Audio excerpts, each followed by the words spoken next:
The water was burning. I don't mean that as a metaphor or some dramatic way of saying things looked bad. I mean the ocean, the actual Pacific Ocean, was on fire. Oil from ruptured fuel tanks spread across the harbour like liquid glass, and when the flames touched it, the surface ignited. Men were swimming through fire. I watched them burn while they tried to live. But I'm getting ahead of myself.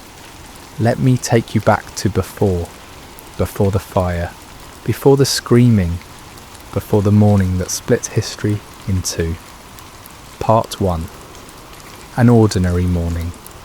December 7th, 1941, started the way every other Sunday morning started at Pearl Harbor. Warm, quiet, almost lazy in the way military bases get when nothing important is scheduled. The sun hadn't been up long, maybe an hour, and the light was still soft and golden across the harbour. The kind of light that makes everything look peaceful, even a naval base packed with warships. I was 22 years old, Seaman First Class Thomas Garrett, assigned to the USS West Virginia, though I wasn't on board that morning. I'd drawn shore duty the night before and spent the early hours on Ford Island near the docks, helping with routine maintenance checks on one of the smaller vessels tied up at the pier. It was boring work, the kind of thing you do half asleep because you've done it 100 times before. The air smelled like breakfast cooking somewhere nearby, bacon and coffee drifting from the mess hall. My stomach growled. I remember that specifically. I remember being hungry and thinking about how much longer until I could take a break and grab something to eat. I remember the weight of my tools in my hands, the heat already building even though it was still morning, the sound of water lapping gently against the hull. I remember thinking it was going to be another boring Sunday. Other men were scattered around the dock area, most of them moving slow, still waking up. A few were smoking, leaning against crates or sitting on the edge of the pier with their legs dangling over the water. Someone was humming something. I don't remember what song. Conversations were quiet, lazy. Nobody was in a hurry. Nobody had anywhere important to be. The harbour stretched out in front of us, crowded with ships, battleships mostly, lined up along what everyone called Battleship Row. The Nevada, the Arizona, the Oklahoma, the Maryland, the Tennessee, the California, and my ship, the West Virginia. They sat there massive and still, grey steel mountains rising from the blue water. Their presence so familiar, I barely noticed them anymore.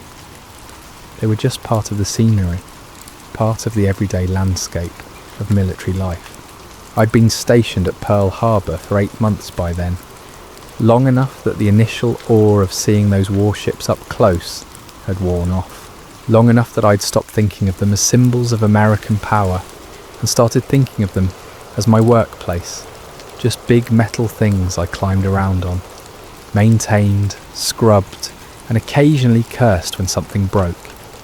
The water was calm that morning, almost glassy. I remember watching the reflection of the ships shimmer on the surface, distorted and wavering. I remember the sun warming the back of my neck. I remember the smell of oil and salt and rust that always hung around the harbour, so constant I'd stopped noticing it, except when I specifically paid attention. I remember thinking I was bored.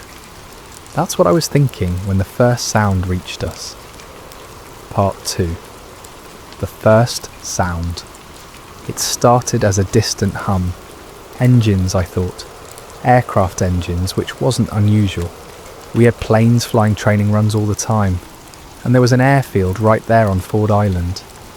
The sound of aircraft was as normal as the sound of waves, but something about this sound felt different. I looked up, squinting against the sun, trying to spot the planes. The hum was getting louder, but I couldn't see anything yet.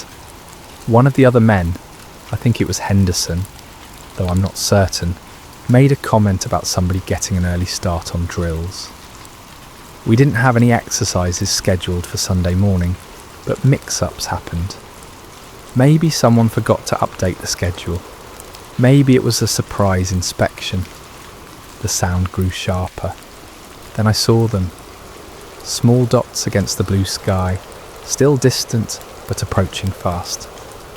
They were coming in low, lower than training flights usually came. I counted them without thinking, more than I expected to see. They moved in formation, tight and deliberate, and something about the way they flew made me uneasy, even before I understood why. Someone shouted something I didn't catch. The tone was questioning, confused. Then the first bomb fell. I didn't see it drop. I didn't see the plane release it. I just saw the explosion, a sudden bloom of fire and smoke erupting from one of the hangars on Ford Island, maybe half a mile away. The sound came a split second later, a deep cracking boom that I felt in my chest as much as I heard.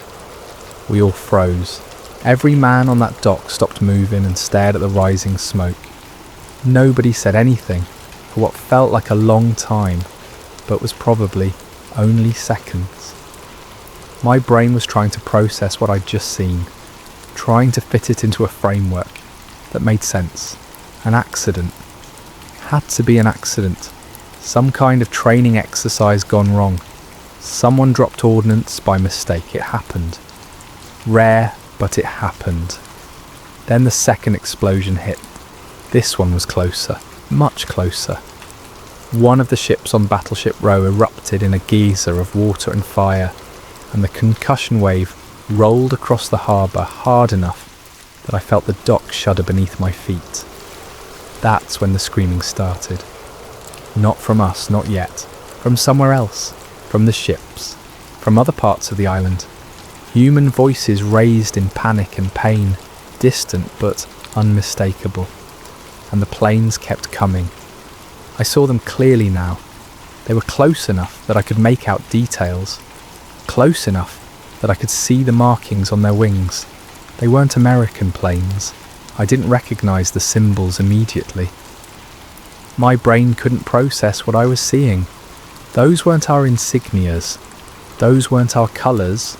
Those planes were attacking us, but that didn't make sense because nobody was attacking us. We weren't at war. We were safe here.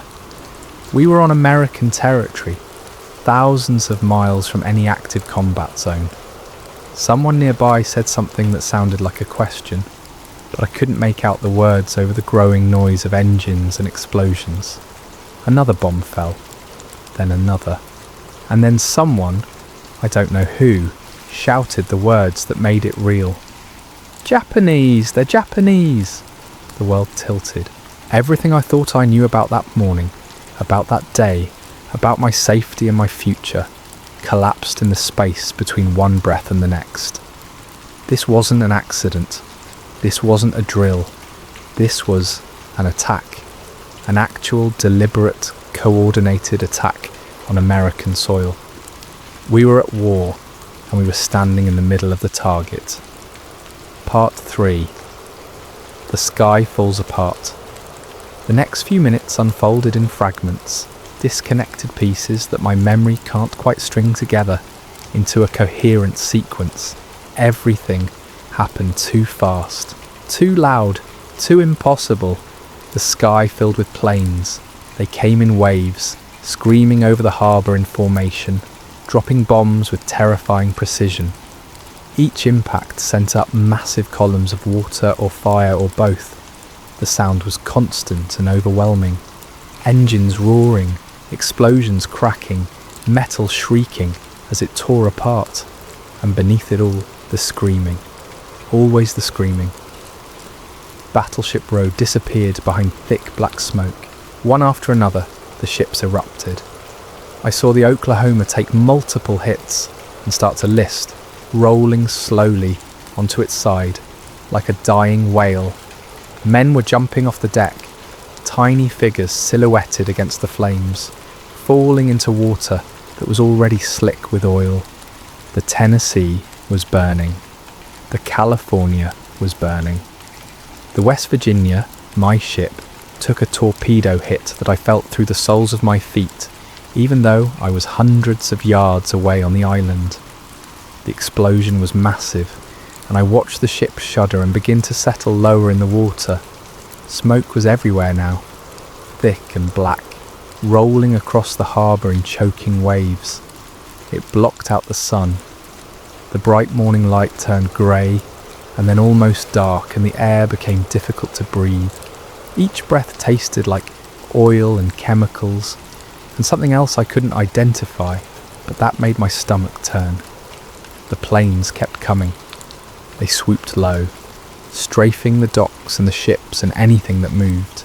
I saw bullets tear up the water, creating lines of white splashes that walked toward the shore like invisible footsteps. I saw a man get hit, just saw him crumple and fall, and my brain couldn't process it, couldn't accept it. This was Pearl Harbor. This was Hawaii. This was supposed to be safe. Someone grabbed my arm, Henderson I think, and screamed something at me. I couldn't hear him over the noise. He was pointing toward one of the buildings, gesturing frantically, his face twisted with fear. I nodded even though I didn't understand what he was saying. We started running. The ground shook with each explosion. The air was hot and getting hotter. Fire was spreading across the water and along the docks, and the smoke was so thick I could barely see 10 feet in front of me.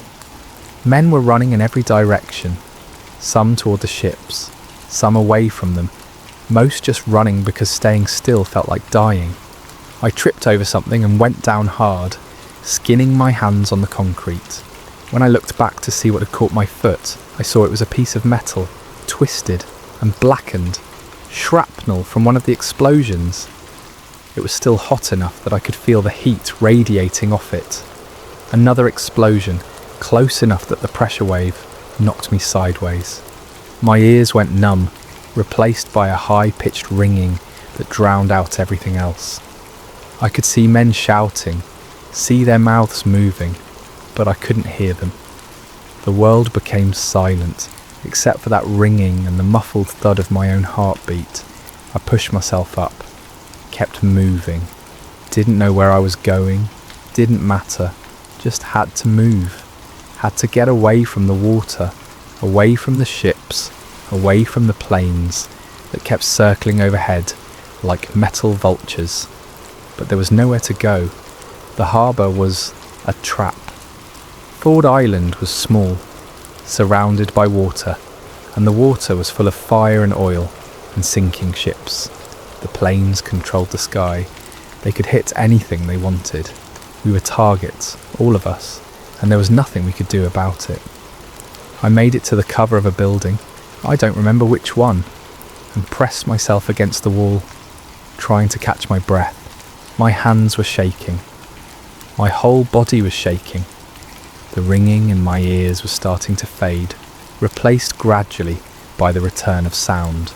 Screaming, engines, explosions, the roar of fires burning out of control. From where I stood I could see part of Battleship Row, what was left of it. The ships were barely visible through the smoke, but what I could see looked wrong. They were sitting lower in the water, listing, burning. Some of them were already half submerged. How long had it been? 5 minutes? 10? It felt like hours, it felt like seconds, and the planes kept coming. Part 4. Inside the chaos. I don't know how long I stood against that wall. Long enough that my legs started to cramp.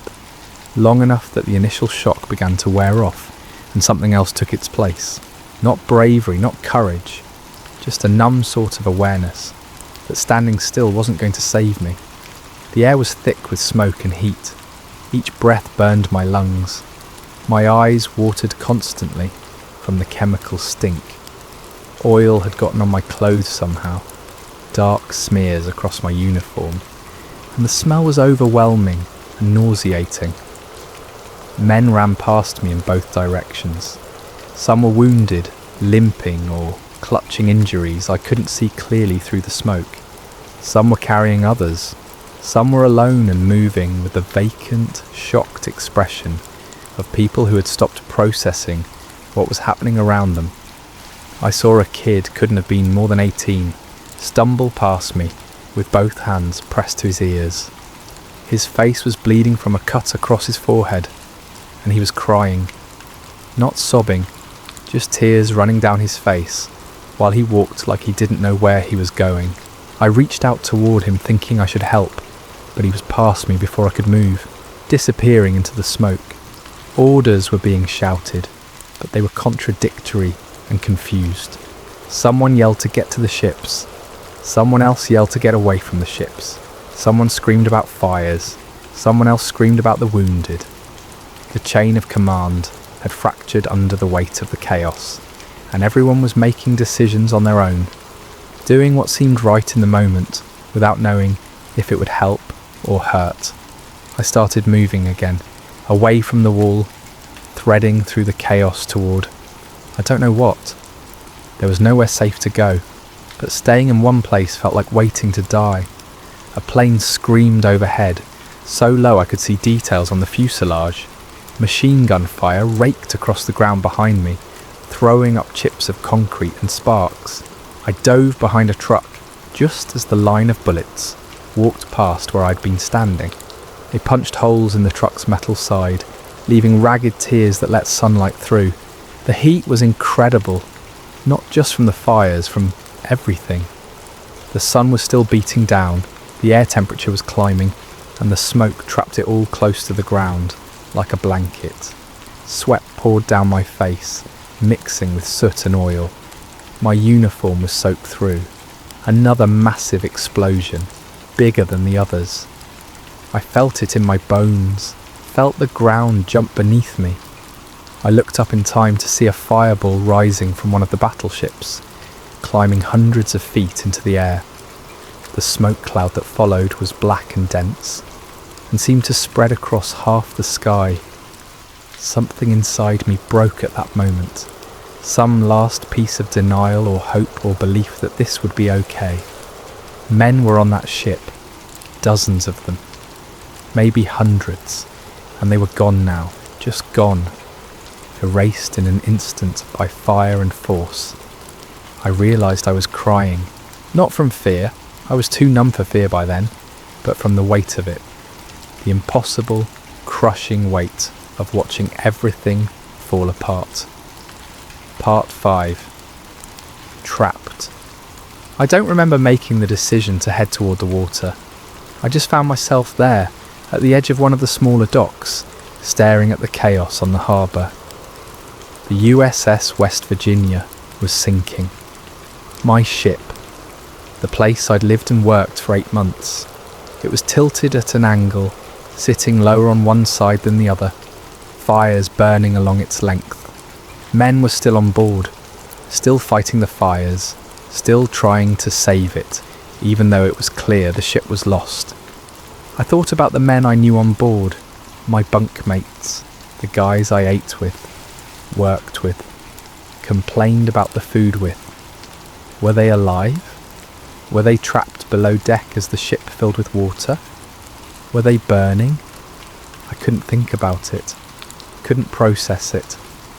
My brain shut down that line of thought before it could finish forming. Someone grabbed my shoulder. I spun around, fists raised without thinking. It was an officer, a lieutenant whose name I didn't know. His face was blackened with soot, his uniform torn. He was shouting something at me, pointing toward a cluster of wounded men near a building.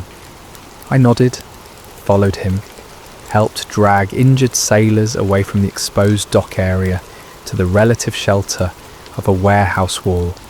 Some of them were screaming, some were silent, staring at nothing with glassy eyes. Some were beyond help, and we moved past them to focus on the ones we might be able to save. The smell was the worst part. Worse than the noise, worse than the heat. Burned flesh and oil, and chemicals, and blood all mixed together into something that made me gag every time I breathed through my nose. I learned quickly to breathe through my mouth, but I could still taste it. A man grabbed my arm, his grip surprisingly strong.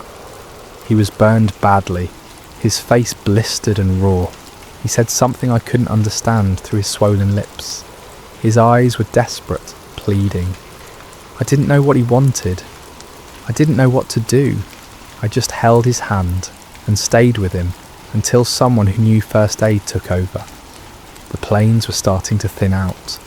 The attacks were coming in waves and there were gaps now between the runs. During those brief moments of relative quiet, the full scope of the destruction became visible through the smoke.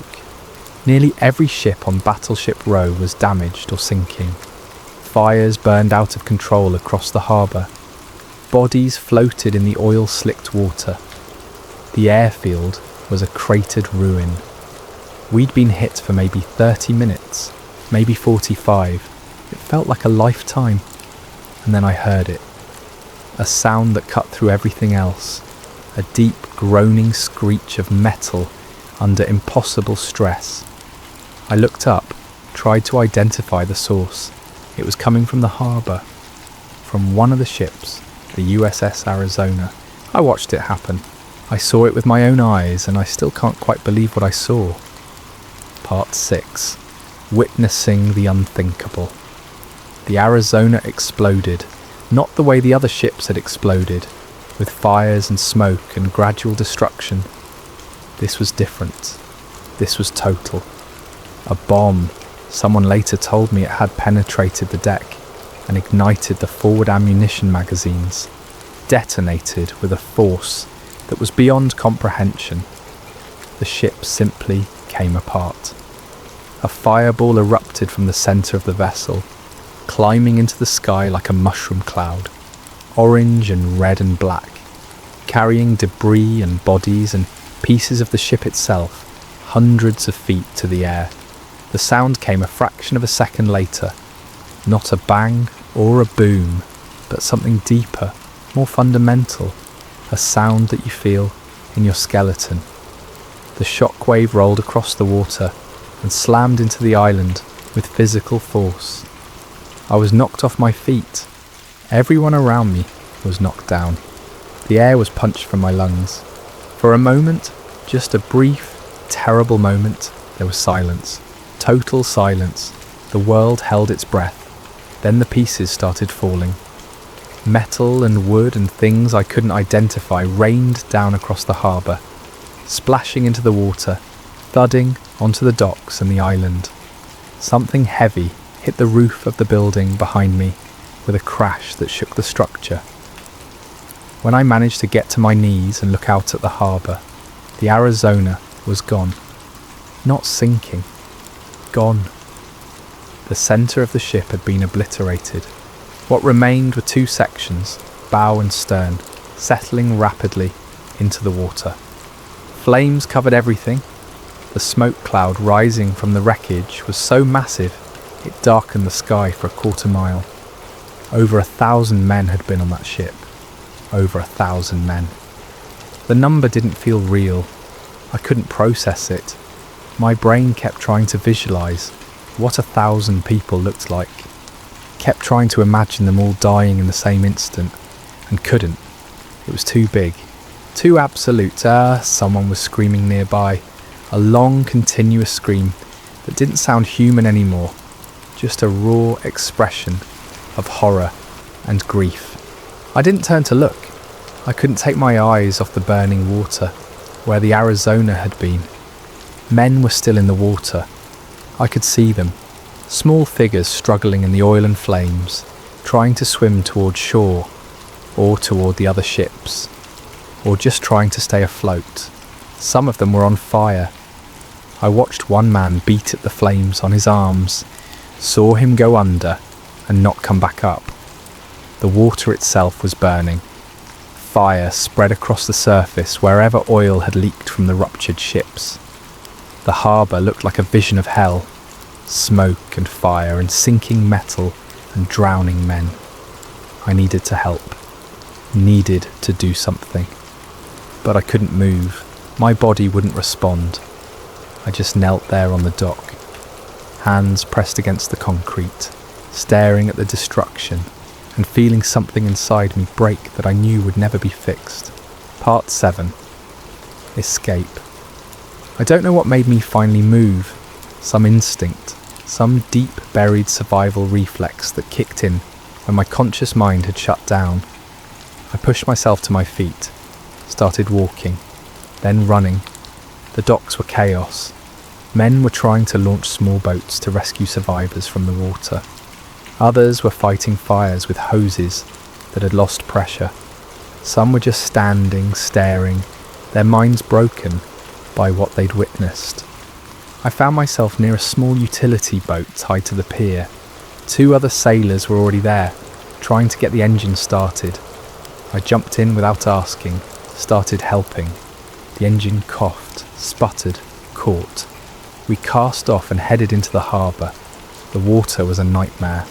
Oil coated everything, thick and black. Bodies floated among the debris, some moving, most not. Pieces of ships drifted past, life preservers, bits of uniforms, things I couldn't identify and didn't want to look at too closely. We pulled survivors from the water, young men, most of them, boys really. Some were wounded, some were burned. All of them were in shock, shaking and silent, or babbling incoherently. We hauled them into the boat one after another until we were overloaded, the gunnels barely above the waterline. One kid we pulled out had burns covering half his body. The skin on his arm had melted into his shirt. He looked at me with wide, confused eyes and asked where his friend was. I told him I didn't know. He asked again and again, each time with more desperation. I had no answer for him. Another plane roared overhead, but it didn't attack. The waves were thinning. The main assault was ending. But fires still burned, ships still sank, men still died. We brought our overloaded boat back to the dock and unloaded the survivors, then immediately headed back out, again and again. Each trip bringing back more wounded, more dying, more boys who'd woken up that morning thinking about breakfast and would never be the same. On one trip we passed close to the Oklahoma. It had rolled completely over, its hull now pointing at the sky. Men were standing on the exposed bottom, having climbed out through holes they'd cut in the steel. Others were still trapped inside. I could hear them pounding on the hull, could hear their muffled screams. Rescue crews were already working to cut them out, but it would take hours. Some of them wouldn't last hours. The scale of it was impossible. Every direction I looked, there was destruction. Every ship was damaged. Every dock was burning or cratered. The airfield was destroyed. The harbour was full of dead and dying men. And we'd been caught completely by surprise. Part 8. After the planes leave. Eventually, I'm not sure exactly when, the attack stopped. The last wave of planes departed, heading back toward wherever they'd come from. The sound of engines faded. The bombing ended.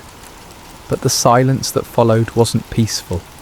It was heavy and wrong, and filled with the sounds of suffering. Fires still burned out of control. Ships still groaned as they settled deeper into the water. Men still screamed from injuries or from being trapped. The crackling of flames and the hiss of water hitting hot metal created a constant background noise that was somehow worse than the chaos of the attack. Smoke hung over everything, thick and unmoving. The air was grey. The sun was gone, hidden behind the pool of burning oil and rubber and wood. It looked like twilight, even though it wasn't even noon yet. Survivors wandered through the wreckage in a daze. Nobody was cheering. Nobody was celebrating that the attack was over. There was just this stunned, hollow awareness that we'd survived something we shouldn't have survived, and that survival didn't feel like victory. I found myself sitting on the edge of the dock at some point, my legs dangling over the water. I don't remember sitting down. One moment I was moving and the next I was just there staring at nothing. My hands were shaking. I couldn't make them stop. My whole body felt disconnected, like I was watching myself from somewhere else. Someone put a canteen in my hand. I drank without tasting the water. Someone else said something to me, but the words didn't register. I just nodded. The harbour stretched out in front of me, transformed. This morning it had been full of powerful warships, symbols of American naval might. Now it was a graveyard. Burning hulks, submerged wrecks, oily water choked with debris. The smell of death was everywhere, thick and inescapable. How many dead? I didn't know. Nobody knew yet, but it was a lot. I could see that just looking around. Bodies on the docks, bodies in the water, bodies still trapped in the ships. Hundreds for certain, maybe thousands. The kid I'd pulled from the water, the one with the burns, walked past me. Someone had bandaged his arm, but he was still moving like he was in shock. He was still asking about his friend. Nobody had an answer for him. Nobody knew. I wondered about my own friends, the men from the West Virginia. Had they made it off? Were they among the dead?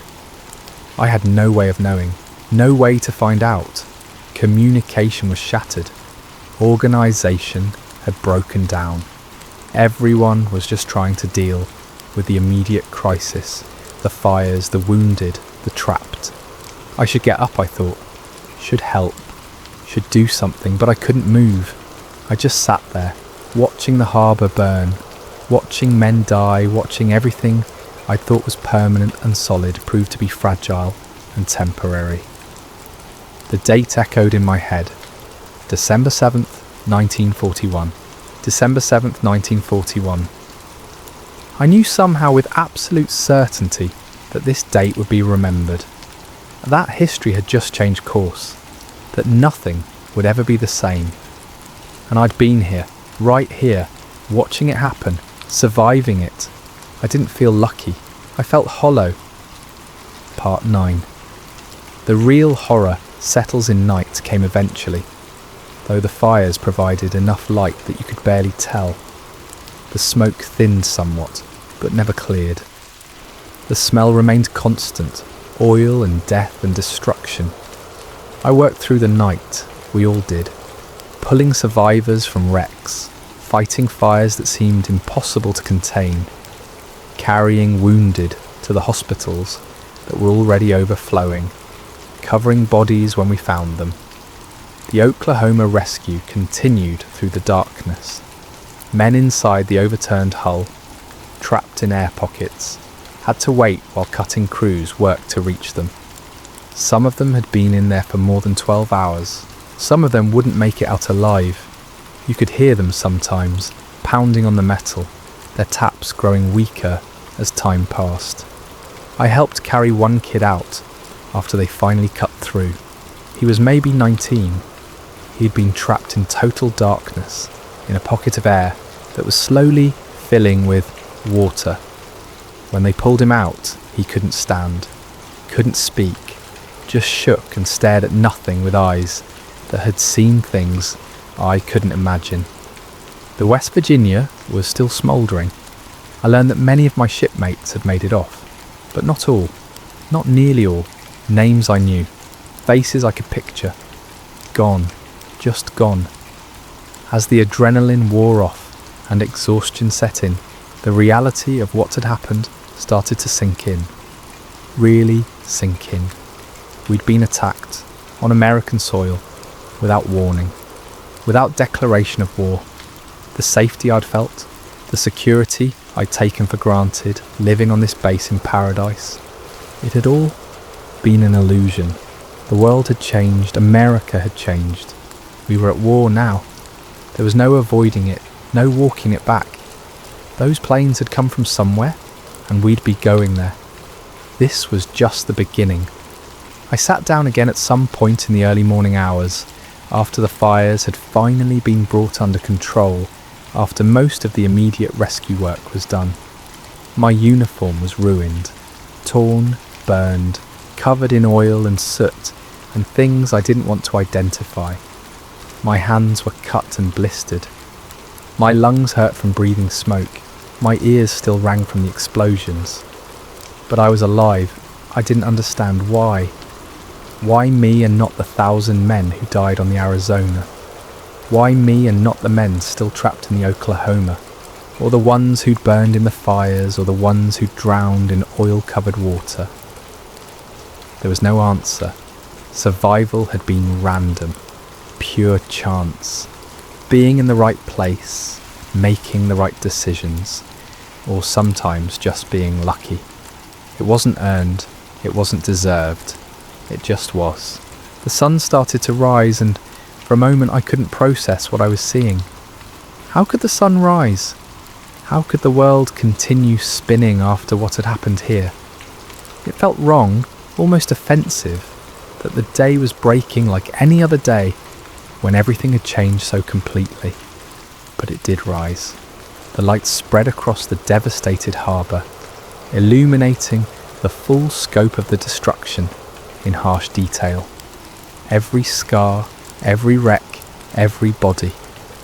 I understood then, sitting there watching the dawn break over Pearl Harbor, that I'd carry this morning with me forever. That no matter how long I lived, no matter what else I experienced, I would always be that 22-year-old kid watching his world explode. The sound of those planes would never leave my ears. The smell of burning oil would never leave my nose. The image of the Arizona's death would never leave my eyes. We'd been spared, not saved, spared, and I didn't know if that was a blessing or a curse. Conclusion: surviving isn't victory. I'm an old man now. More than 8 decades have passed since that December morning. The world has moved on. Pearl Harbor is a memorial now, a place where tourists come to remember and to honour the fallen. The harbour has been cleaned. The ships that could be salvaged were raised and repaired. The ones that couldn't remain where they sank. Tomb markers for the men who died there. But for those of us who were there, who survived it, Pearl Harbor never ended. I still hear the planes sometimes, that distinctive whine of their engines diving. I'll be doing something completely ordinary, grocery shopping, watching television, sitting in my garden, and suddenly I'm back there, 22 years old, watching the sky fall apart. I still smell it sometimes, burning oil, chemicals, death. The smell will hit me out of nowhere, triggered by something I can't identify, and for a moment I'm back on that dock, breathing air that's more smoke than oxygen. I still see it, the Arizona exploding, the water burning, bodies floating, young men dying. I see it when I close my eyes. I see it in my dreams. I see it in quiet moments when my mind wanders. People call us heroes. They thank us for our service. They honour our sacrifice. And I appreciate the sentiment. I do. But they don't understand. We're not heroes. We were just kids who happened to be in the wrong place at the wrong time and managed not to die. The heroes are the ones who didn't make it home. The ones who went down with their ships. The ones who stayed at their posts while the world burned around them. The ones who saved others at the cost of their own lives. The ones whose names are carved into memorial walls. I survived, that's all. I kept breathing when others stopped. I kept moving when others fell. Not through skill or courage, but through luck and timing and random chance. The war started that morning in Pearl Harbor. For America it lasted 4 years. We fought across the Pacific. We won. We came home. But for us, for those of us who were there that December morning, it never really ended. I carry Pearl Harbor with me every day. It's in my bones now, part of who I am. The young man I was before that morning died in the harbour along with all those others. The person who survived was someone different, changed, marked. So when people thank me for my service, when they call me a hero, I just nod and accept it gracefully.